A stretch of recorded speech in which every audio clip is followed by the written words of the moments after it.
Hi guys, Jonathan Ferguson here, Keeper of Firearms and Artillery at the Royal Armouries Museum in the UK and author of the forthcoming Headstamp book, British Bullpup Firearms. And I have one here. Doesn't quite fit on camera. We have much better video of it elsewhere and pictures in the book and all of that.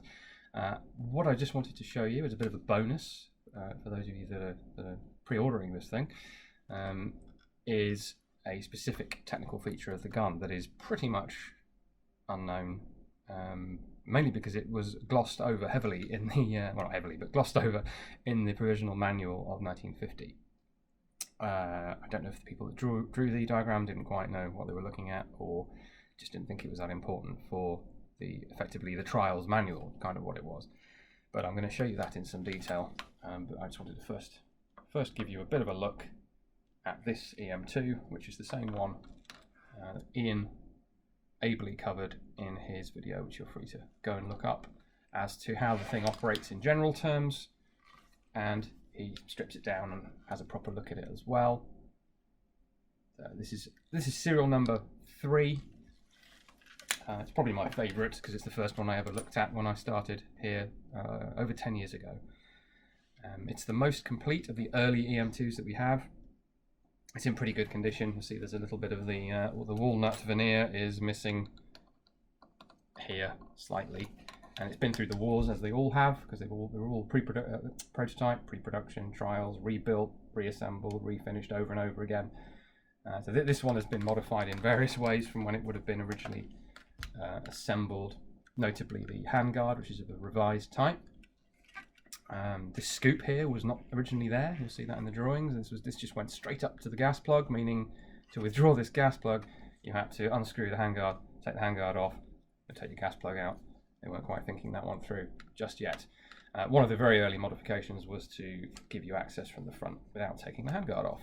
The handguard itself also changed, so this side screw has been the mounting arrangements under here have changed. Originally it came up from underneath, and the bracket design they had would, the barrel would bend, as barrels do, under heat, and the bracket would shear off, and that would affect your point of impact and break your gun.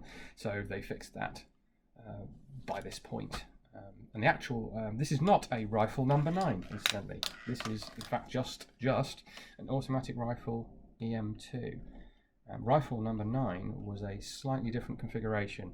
We have the drawings of that, but no actual guns. So when people say this was adopted, it was, the design was, but not this design. This is a prototype. So anyway, enough waffling. I'm going to get into this little detail that I want to show Rob, and I thought you would be keen to get sight of as well. So, clear the weapon first, of course. Use the bolt hold open magazine catch to release the working parts, fire off the weapon, and we may as well do the full disassembly. You have to forgive this off the cuff presentation here, but so depress the butt assembly catch, rotate quarter turn, remove the recoil spring and guide rod. It's all one assembly. You can take off. Obviously the spring does come off. We won't bother today, however, and we withdraw the working parts, pop out the cocking handle, remove the gas piston and the bolt assembly. And just as a refresher, do go back and watch Ian's video because it's much better than this. Show you how those interface. Literally just that spigot, that peg sits in that slot on the bolt assembly, and it also interfaces in here. If I can get a bit pokey with this piece here. This is the firing pin sleeve. That's how the thing actually gets cocked. I'm not going to strip the bolt because it is an absolute pain, but we will have photos to show you how that comes apart. That though is the sear. That's what actually gets pressed by the trigger mechanism to fire the thing off. I'll show you in a minute how they use the interface. So we then get that gun again and we pop out the captive retaining pin to then drop out the trigger mechanism. So just to fulfill my promise before I completely forget what I promised to do. Here's the bolt assembly sitting on, forgive me, see what I'm doing, there we go. That's how these assemblies interface. So this is how the bullpup challenge was solved, mostly, by the EM2 designers, by Stefan Janson. Not with a long coat hanger style transfer bar or bar or rod or whatever, but by extending the trigger mech and making it incredibly complicated. And the bolt assembly also incredibly complicated, but that means you can interface quite simply. So lots of complexity to create a simple arrangement of assemblies. Now the trigger pull is awful, but hey, we suspect perhaps that there was a sort of order that around the magazine trigger bar was to be avoided. We don't know. Maybe they just hadn't thought of it yet. This is early days for bullpups. Not as early as some of the rifles in the book, but nonetheless. So we won't get into the trigger mech or really the bolt assembly. And we'll move this out of the way. There's your piston rod. Call it an op rod if you like. So what does that leave us with? Well, we've just got the receiver with the delightful walnut veneer cheek piece. And the handguard. So what we'll do first, I think, for convenience, is remove the handguard. So bear with me.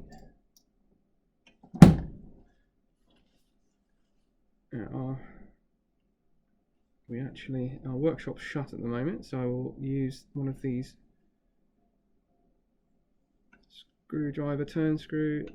shotgun screwdrivers or turn screws, very gently.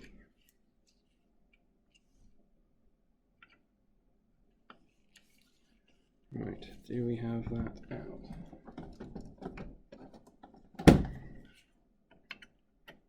We do. So, handguard screw. I believe it's actually the screw that would shear, not the bracket, as I mentioned earlier. And that means we can very carefully move the backup sight out of the way, push up. You can see how the handguard is actually retained in this bracket at the rear. Gently slide that off, all the way off the gun. There is the handguard. There's a metal bracket in there. This swell here is actually a separate piece that's been crafted onto the otherwise straight forend, which would be more like a, I don't know, a Marfal or something, without that. And barrel band, whoops, the barrel band stays on a bit of woodwork, and that gives us an almost stripped gun. Here's the attachment bracket into which that handguard bracket slides to keep it tight, and that's the actual retention bracket for the handguard screw. Use my head as a background there. So that just leaves the only other bit that's not in Ian's video, which is going to be fiddly with gloves on, but turn that to the side-on position by depressing the plunger, turn it to the side position, and out comes the gas plug. Now you'll see this component in the book. And that's how it attaches. There are the two holes, two different size gas holes, and of course the third position, when there is a third position, which there isn't on this early gun, would simply close that off for firing grenades. The other thing that I should show you here while this is in bits is how the gas plug actually fits, because you've seen me take it apart, you've not seen it fitted. So hopefully, just if we can get this to focus, we have here, yep, they will be visible, just normal and extra. So normal position, extra position, N and E. I hope those show up on camera, which corresponds to, we put the plug in, depress the plunger, and rotate. Get your gloves caught. This is always a problem, but they are essential for museum things. rotate. So that's in the excess position, excess gas for difficult environmental conditions, or if your gun is just not working properly, you can turn it to that. But what you'd want to run it on most of the time is that position, which is normal. When things are normal, let's hope things are normal again soon. Alright, let me just do that one more time. So that's the gun as it would sit upright, but you can't really see, so I'll cant it to the side. The detent there is in the normal position, so for excess gas, for better functioning but potentially worse recoil, you would depress the plunger and turn to that position, click, and then on later guns there's a third position for no gas, for grenades, and then to remove you depress the plunger and you rotate it just a little bit further, which is why allegedly these gas plugs can shoot themselves down range. Allows you to remove it. Okay, I'll just show you reassembly because I know people will want to see that. So we put our gas plug back in, rotate it round to normal, get our handguard, carefully slide it over the barrel.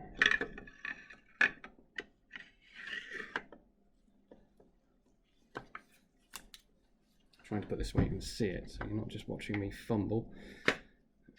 So there's the two brackets, the handguard bracket and the actual barrel mounted bracket interface there, and then the back end of the handguard clicks into place into this shoe or bracket here, and then our handguard screw,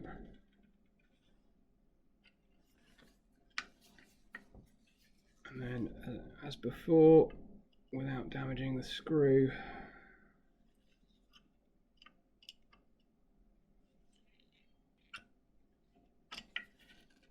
that'll do.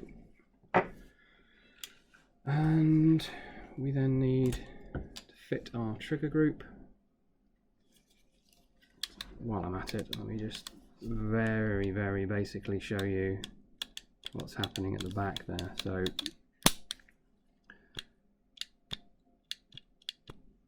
what's called the tripping lever, which is this, is effectively your trigger transfer bar and pushes up this, which is the sear. Actually hits the sear in the bolt assembly and fires the gun. And then you've got, this is what actually affects your reset. I'll have to simulate it by pushing here, but that's what allows it to actually disconnect effectively, ready for the next semi-automatic shot. And then on automatic, it just keeps it out of the way, as you might expect. Anyway, I'm getting distracted here, so let's put trigger group back in place. Oops.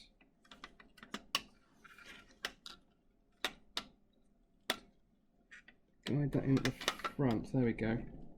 It's not usually that much of a faff. Just line that up, push in the retaining pin. The field stripping of this thing is very straightforward, and that was remarked upon in the trials for the most part.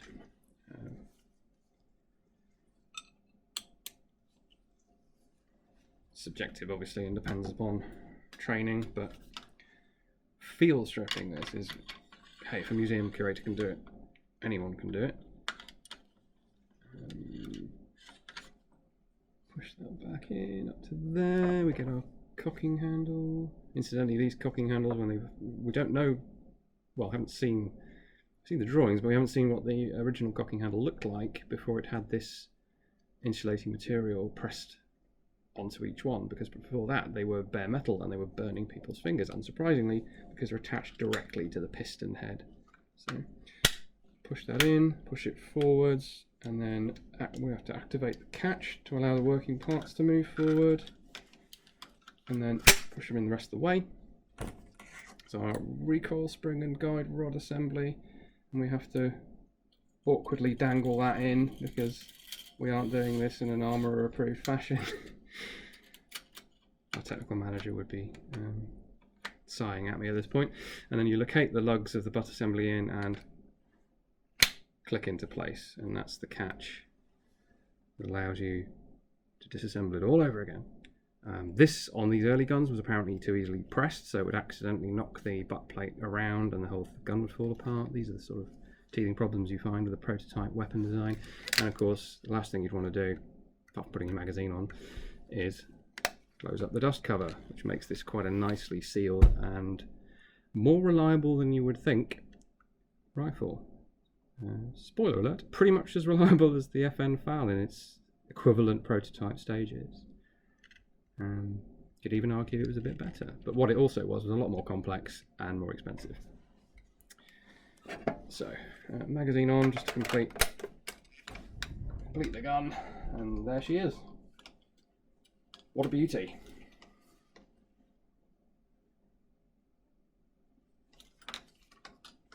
Cracking piece of British firearms history, I'm sure you'll agree. Anyway, before I try and pretend to be Ian anymore, I will sign off and let you get back to imagining what the book's going to be like, which is very good, I'm pleased to say. Okay, bye guys.